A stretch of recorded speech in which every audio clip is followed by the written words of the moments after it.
ನಾವು ಪಿಸು ಮಾತಾಡಿದ್ರು ಅದು ನಿಂಗೆ ಏನು ಅಂತ ಅರ್ಥ ಆಗ್ತಿತ್ತು.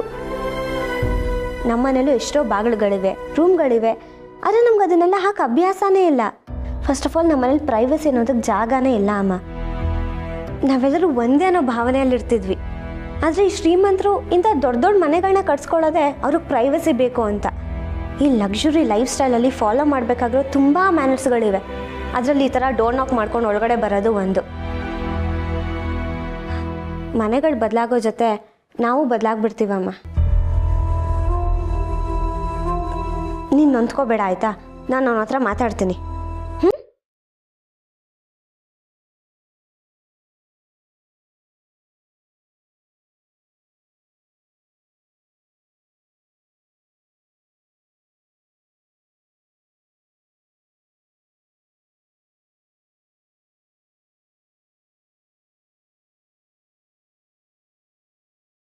ಯಜಮಾನ್ರೆ, ಯಜಮಾನ್ರೆ, ಎಂತಕ್ಕೆ ಹಿಂಗೆ ಬೇಜಾರಲ್ಲಿ ಕೂಕೊಂಡಿರಿ? ಕಾಶಿ, ಯಾಕೋ ನನ್ನ ಮನಸ್ಸು ಸರಿಯಿಲ್ಲ ಕಡೆಯ. ದಿವಸ ಸ್ವಿಮ್ಮಿಂಗ್ ಪೂಲಲ್ಲಿ ಮುಳುಗಿ ಹೇಳ್ತಿದ್ದವ್ರು ನೀವು. ಇವತ್ತು ಮನಸ್ಸು ಸರಿ ಇಲ್ಲ ಅಂದಳಿ ಹಿಂಗೆ ಒಬ್ಬರೇ ಕೂಕೊಂಡಿರಲ್ಲ. ಎಂಥವ್ರು ಸಮಸ್ಯೆ ಹೇಳಿ ಮರ್ರೆ. ದೇಹಕ್ಕೆ ಸಮಸ್ಯೆ ಆದರೆ ತಡ್ಕೋಬಹುದಪ್ಪ, ಆದರೆ ಮನಸ್ಸಿಗೆ ಸಮಸ್ಯೆ ಆದರೆ ತಡ್ಕೊಳಕ್ಕಾಗಲ್ಲ. ಇಲ್ಲಿ ಎಲ್ಲ ಸೌಕರ್ಯನೂ ಇದೆ, ಎಲ್ಲ ವ್ಯವಸ್ಥೆನೂ ಇದೆ, ಆದರೆ ಯಾಕೋ ಏನೋ ಅತಿಯಾದರೆ ಅಮೃತನೂ ವಿಷ ಅಂತಾರಲ್ಲ, ಆ ಥರ ಆಗ್ಬಿಟ್ಟಿದೆಯಪ್ಪ. ಈ ಶ್ರೀಮಂತಿಕೆ, ಈ ವೈಭೋಗ, ಈ ಏಕಾಂತ ಯಾಕೋ ನನಗಾಗ್ಬರ್ತಿಲ್ಲ ಕಡೆಯ. ಹೌದು ಯಜಮಾನ್ರೆ, ನನ್ನ ಮನಸ್ಸಲ್ಲೂ ಇದೇ ವಿಷಯ ಓಡ್ತಾ ಇದ್ದೆ. ನಾನು ನಿಮ್ಮ ಮನೆಗೆ ಬಂದು, ಗಿರ್ಜಮ್ಮ ಒಂದು ಸ್ವಲ್ಪ ಬಜ್ಜಿ ಮಾಡಿ ಕೊಡ್ತೀರಾ ಅಂದಳಿ ಕೇಂಬುದ್ರಲ್ಲಿ ಒಂದು ನಮ್ನಿ ಸುಖ ಇದ್ದಿತ್ತು ಮರ. ಆರೆ ಇಲ್ಲಿ ನಾವು ಕೇಂಬಕ್ಕೂ ಮುಂಚೆ ಎಲ್ಲ ನಮ್ಮ ಕೈ ಸೇರುತ್ತೆ, ಆರೆ ಆ ಖುಷಿ ಮಾತ್ರ ಇಲ್ಲ ಕಣ್.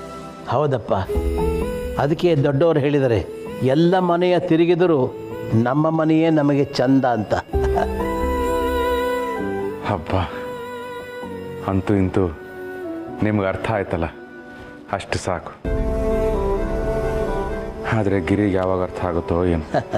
ಅಲ್ಲಪ್ಪ, ನೀನೇ ಹೇಳು, ನಾವು ನಂಜನಗೂಡಲ್ಲಿರೋ ಗುಡಿಸಲು ಮನೆಯಿಂದ ಬೆಂಗಳೂರಲ್ಲಿರೋ ತಾರಸಿ ಮನೆಗೆ ಬರೋದಕ್ಕೆ ನಾವು 30 ವರ್ಷ ತಗೊಂಡಿದ್ದೀವಿ ಅಲ್ವೇನಪ್ಪ? ಹೌದಪ್ಪ, ಬೆಂಗಳೂರು ಅಂತ ದೊಡ್ಡ ಪಟ್ಟಣದಲ್ಲಿ ಬಾಡಿಗೆ ಮನೆ ಮಾಡಿ ಭಾಳ ಕಷ್ಟಪಟ್ಟು ಸಂಸಾರ ಹೊಡೆದ್ವಿ. ಕೊನೆಗೆ ಆ ಬಾಡಿಗೆ ಮನೆಯೇ ಸ್ವಂತ ಮನೆಯೂ ಮಾಡ್ಕೊಂಡ್ವಿ. ಅದ್ರ ಹಿಂದೆ ನಿನ್ನ ಪರಿಶ್ರಮ ಎಷ್ಟಿದೆಯಪ್ಪ. ಆ ಪರಿಶ್ರಮಕ್ಕೆ ತಕ್ಕ ಪ್ರತಿಫಲನೇ ಆ ಮನೆ ಶಿವರೇ. ಹಾಗಾಗಿ ಆ ಮನೆಯಲ್ಲಿ ಎಂಥದೇ ದೊಡ್ಡ ಸಮಸ್ಯೆ ಬಂದರೂ ಅದೇನು ದೊಡ್ಡ ವಿಷಯ ಅಂದೇಳಿ ನಮಗೇನು ಅನಿಸ್ತಾ ಇರಲಿಲ್ಲ. ಅದು ಸರಿ, ಇದಕ್ಕಿದ್ದ ಹಾಗೆ ಇಂಥ ವೈಭೋಗ ಸಿಕ್ಬಿಟ್ರೆ ಬರೋ ಎಲ್ಲ ಸಮಸ್ಯೆಗಳು ದೊಡ್ಡ ಸಮಸ್ಯೆಗಳು.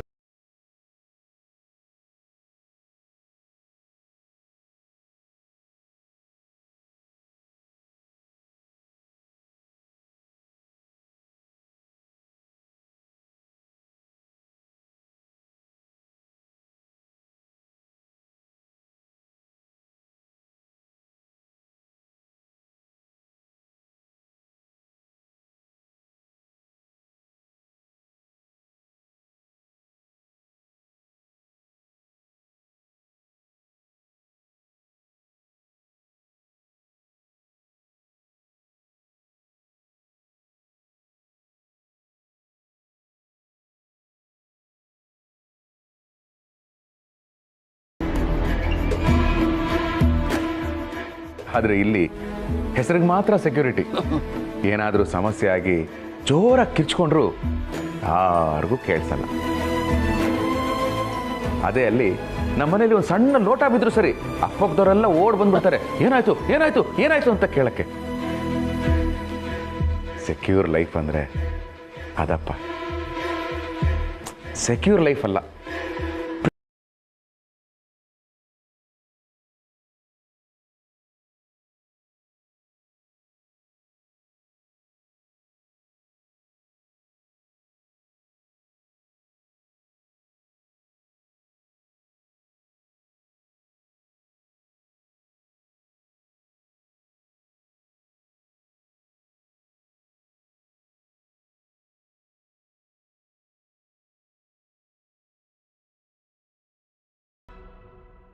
ಸಾರಿ ರೀ, ನೀವು ಹೇಳಿದ್ದೆಲ್ಲ ನಿಜ. ಈ ಲಕ್ಷರಿ ಜೀವನ ನಮಗೆ ಬೇಡ. ಬನ್ರಿ, ನಮ್ಮ ಮನೆಗೆ ಹೋಗ್ಬಿಡೋಣ. ಹೌದು ಬಾವ, ಇದೆಲ್ಲ ತೋರ್ಕೆಗಷ್ಟೇ ಚಂದ. ನಿಜವಾದ ಜೀವನ ಇರೋದು ಇಲ್ಲಲ್ಲ, ನಮ್ಮನೇಲೆ. ಹೌದಪ್ಪ, ನಾವು ಈಗಲೇ ನಮ್ಮನೆಗೆ ಹೋಗೋಣವಾ? ಹ್ಞೂ ಅಪ್ಪ, ಈಗಲೇ ಹೊರಟ್ಬಿಡೋಣ. ಸದ್ಯ ಸದ್ಯ ಎಲ್ರಿಗೂ ಅರ್ಥ ಆಯ್ತಲ್ಲ, ಅಷ್ಟೇ ಸಾಕು ಭಗವಂತ ಸಾಕು. ಹಂಗಾರೆ ಈಗಲೇ ಹೊರಡು ಶಿವ ಅವರೇ. ಇರಿ ಕಾಶಿ ಅವರೇ, ನಾವು ಇದಕ್ಕಿದ್ದಾಗೆ ಹೊರಟ್ಬಿಟ್ರೆ ಈ ಮನೆ ನೋಡ್ಕೊಳ್ಳಿ ಅಂತ ನನ್ನ ಫ್ರೆಂಡ್ ನನಗೆ ಹೇಳ್ಬಿಟ್ಟು ಹೋದ್ನಲ್ಲ, ಅವನಿಗೆ ದ್ರೋಹ ಮಾಡ್ದಂಗೆ ಆಗುತ್ತೆ. ಅದಕ್ಕೆ ನಾನು ಬೇರೆ ಏನಾದರೂ ವ್ಯವಸ್ಥೆ ಮಾಡ್ತೀನಿ. ಅಷ್ಟರಲ್ಲಿ ನೀವೆಲ್ಲ ಲಗೇಜ್ ಪ್ಯಾಕ್ ಮಾಡ್ಕೊಳ್ಳಿ. ಸರಿ. ಒಂದು ನಿಮಿಷ, ಹೇಗೋ ಈ ಮನೆಯಿಂದ ಹೋಗ್ತಾ ಇದ್ದೀವಿ, ಒಂದೇ ಒಂದು ಫೋಟೋ ತೆಗೆದು ಅಪ್ಲೋಡ್ ಮಾಡಿಬಿಡ್ತೀನಿ.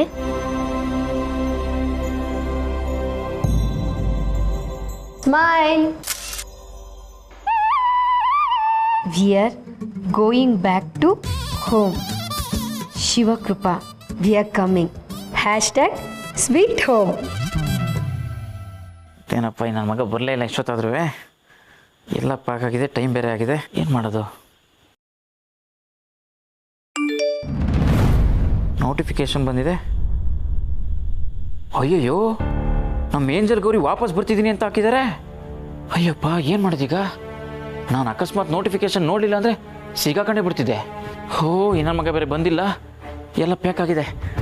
ಬೇಗ ಬಂದರೆ ತುಂಬಿಸ್ಕೊಂಡು ಹೋಗ್ಬಿಡೋದೆ. ಮೇಡಮ್ ಬರೋಷ್ಟೊಳಗಡೆ ಇನ್ನೇನಾದ್ರು ಉಳಿಸಿದ್ದೀನಿ ಅಂತ ಯೋಚನೆ ಮಾಡ್ಬೇಕಲ್ಲ. ದೇವ್ರ ಮನೇಲಿ ದೀಪಾಲಿಕಮ್ಮ ಮತ್ತು ಬೆಳ್ಳಿಚಮ್ಮ ಮರ್ತಿದ್ದೆ. ಅವ್ರು ಬರೋಷ್ಟೊಳಗಡೆ ಎತ್ತಾಕ ಬಂದ್ಬಿಡ್ತೀನಿ. ಆಹಾ, ಇರಿ, ನಮ್ಮ ಏರಿಯಾಗೆ ಬರ್ತಿದ್ದ ಹಾಗೆ ನಮ್ಮ ಏರಿಯಾ ಗಾಳಿ ನಮ್ಗೆ ಎಷ್ಟು ಹಿತ ಕೊಡ್ತಾ ಇದೆ ಅಲ್ವಾ? ಇನ್ನು ಮನೆ ಒಳಗಡೆ ಹೋದ್ರೆ ಹೇಗಿರ್ಬೇಡ.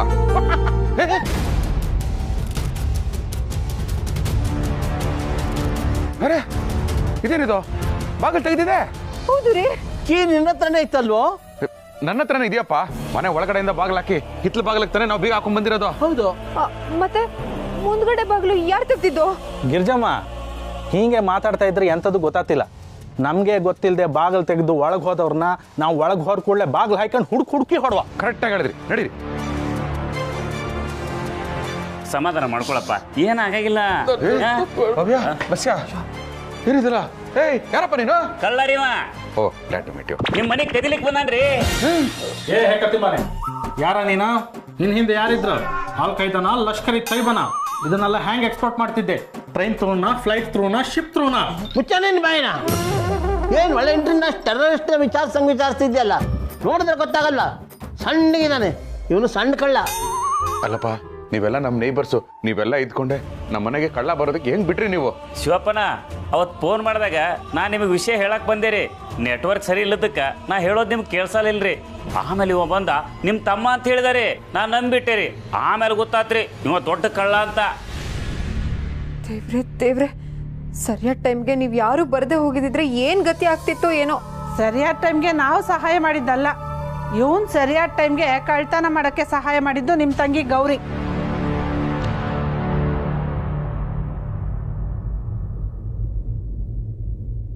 ಚಿಕ್ಕಪ್ಪ, ಹಾಗಾದ್ರೆ ಚಿಕ್ಕಮ್ಮ ಕಳ್ಳಿನ? ನನಗೂ ಗೊತ್ತಿಲ್ಲ ಮರ, ಇದೆಲ್ಲ ನಂಗೆ ಹೊಸ ವಿಷಯ. ಗೌರಿ, ನಿಜ ಒಪ್ಕೋ. ಕಾನೂನು ಕರ್ತವ್ಯ ಅಂದಳಿ ಬಂದರೆ ನಾನು ಸಂಬಂಧನೂ ಕಾಣ್ತಿಲ್ಲ. ಬೇಕಿದ್ರೆ ನಾನು ಮಾತಾಡಿ ಶಿಕ್ಷೆ ಕಡಿಮೆ ಮಾಡಿಸ್ತೆ.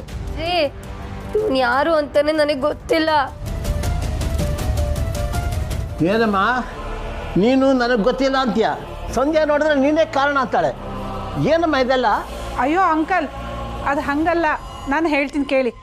ಗೌರಿ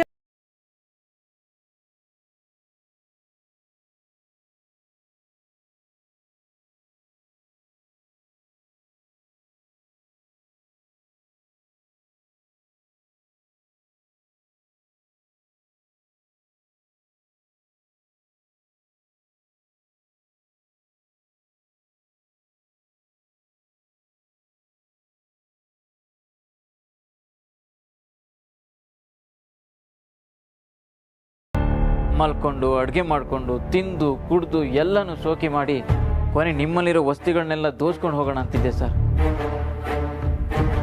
ಹಾಗೇನಾಯ್ತು ಅಂದರೆ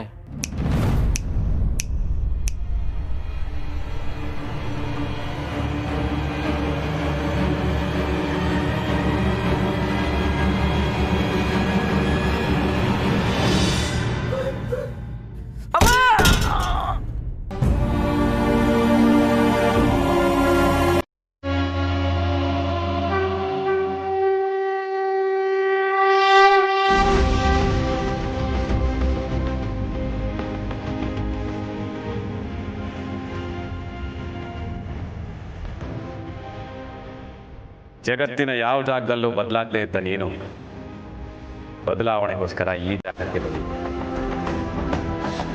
ನಿನ್ನ ಬದಲಾವಣೆಗೆ ಇದು ಸೂಕ್ತವಾದ ಸಮಯ.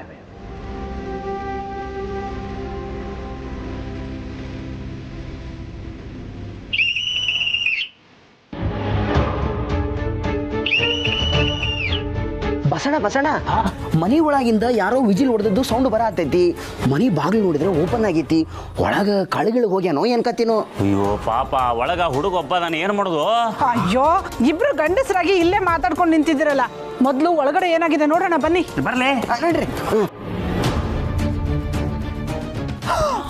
ಅಯ್ಯೋ ಪವ್ಯ, ಬಸ್ಯ, ಇಲ್ಲಿ ನೋಡಿ, ನಾವ್ ಅನ್ಕೊಂಡಿದ್ ಕರೆಕ್ಟ್. ಕಳ್ಳ ಎಲ್ಲಾನು ಮೂಟೆ ಕಟ್ಬಿಟ್ಟಿದ್ದಾನೆ. ಯಪ್ಪ, ಹಂಗಾದ್ರ ಕಳ್ಳರು ಆ ಹುಡುಗಿಗೆ ಏನಾದ್ರು ಮಾಡೇ ಇರ್ತಾರ. ಬಸಣ್ಣ, ದೇವ್ರ ಕೋಣಿಯಿಂದ ವಿಜಿಲ್ ಸೌಂಡ್ ಬರತೈತಿ. ಅವನು ಅಲ್ಲೇ ಇರ್ಬೋದು. ಬಾ ಹೋಗು ನೋಡು.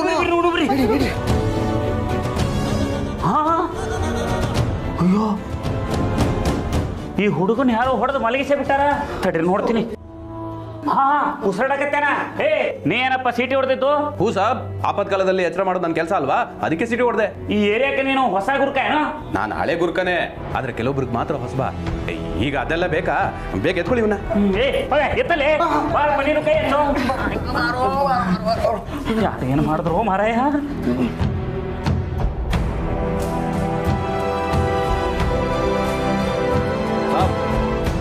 ನೀವು ಇವ್ರನ್ನ ನೋಡ್ಕೊಳ್ಳಿ, ನನ್ಗೆ ಸ್ವಲ್ಪ ಬೇರೆ ಕೆಲಸ ಇದೆ, ನಾನು ಹೊರಡ್ತೀನಿ.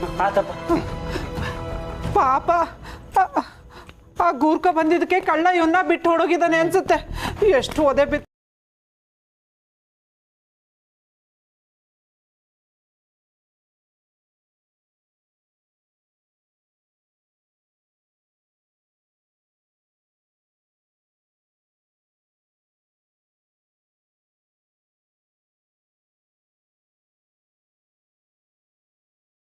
ಅಯ್ಯಯ್ಯೋ, ಹೆದರ್ಕೋಬಿಡಪ್ಪ, ನಾನ್ ಸಂಧ್ಯಾ. ನಾ ಪವ್ಯ, ಇವ ಬಸ್ಯ. ನೋಡು,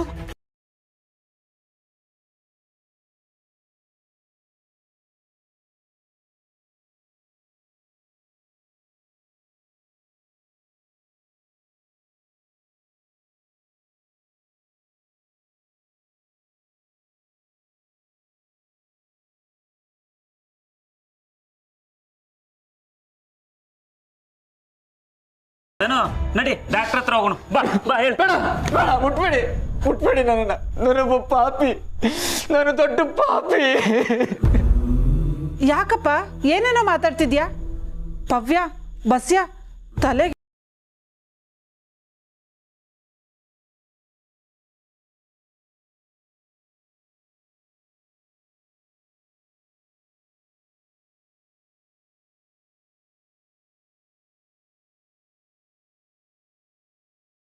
ನಾನೊಬ್ಬ ಕಳ್ಳ.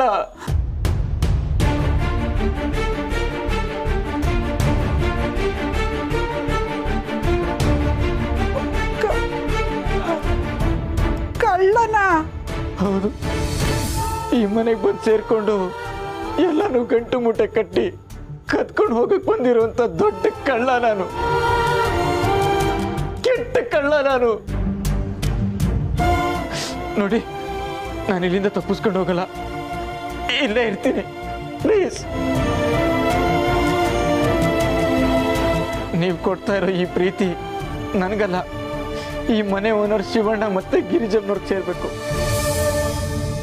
ಇಂಥ ಪ್ರೀತಿ ಸಂಪಾದಿಸಿದ್ದಾರೆ ಅಂದ್ರೆ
ಸಾಹಸ ಮಾಡೋದ್ರಿಂದ ಒಳ್ಳೆಯವನಾಗಿ ಬದಲಾಗ್ತಾನೆ ಅನ್ನೋದಕ್ಕೆ ಈ ಮನೆ ಕಾರಣ ಆಯಿತು ಸರ್.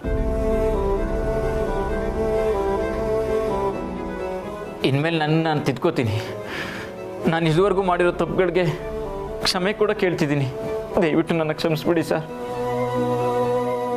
ಕ್ಷಮೆ ಅಷ್ಟೇ ಅಲ್ಲ ಸರ್, ನೀವು ಪೊಲೀಸ್ಗೆ ಫೋನ್ ಮಾಡಿ ನನ್ನನ್ನು ಅರೆಸ್ಟ್ ಮಾಡಿಸಿ ಸರ್. ನಿನ್ನನ್ನು ಕ್ಷಮಿಸೋಕ್ಕೆ ನಾನು ಯಾರಪ್ಪ? ಒಟ್ಟಿನಲ್ಲಿ ನೀನು ತಿದ್ಕೊಂಡು ಬದಲಾದಿಯಲ್ಲ, ಅಷ್ಟೇ ಸಾಕು. ದೇವರು ದೊಡ್ಡವನು, ನಮ್ಮ ಮನೆ ಉಳಿತು.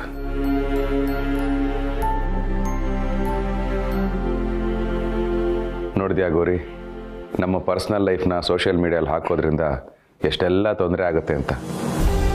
ಸೋಷಿಯಲ್ ಮೀಡಿಯಾ ಬಳಸಿ ಬೇಡ ಅನ್ನಲ್ಲ, ಆದರೆ ನಮಗೂ ಖಾಸಗಿ ಜೀವನ ಇದೆ ಅನ್ನೋದನ್ನು ಮರಿಬೇಡಿ. ಎಲ್ಲನೂ ಜನಗಳ ಮುಂದೆ ಹಂಚ್ಕೋತೀವಿ ಅಂದರೆ ಹೀಗೆ ಆಗೋದು. ಸಾರಿ ಬಾಬಾ, ಫಾಲೋವರ್ಸ್ ಜಾಸ್ತಿ ಆಗ್ತಾರೆ ಅನ್ನೋ ಆಸೆಗೆ ಹೀಗೆಲ್ಲ ಮಾಡಿದೆ. ಇನ್ಮೇಲೆ ಹೀಗೆಲ್ಲ ಮಾಡಲ್ಲ. ನಾನು ನನ್ನ ತಪ್ಪನ್ನ ತಿದ್ಕೋತೀನಿ. ಗೌರಿ, ಸ್ಟೋರಿನ ಹಾಕೋದಲ್ಲ, ಸೃಷ್ಟಿ ಮಾಡ್ಕ. ಸ್ಟೇಟಸನ್ನು ತೋರಿಸೋದಲ್ಲ, ಗಳಿಸ್ಕಣಕ.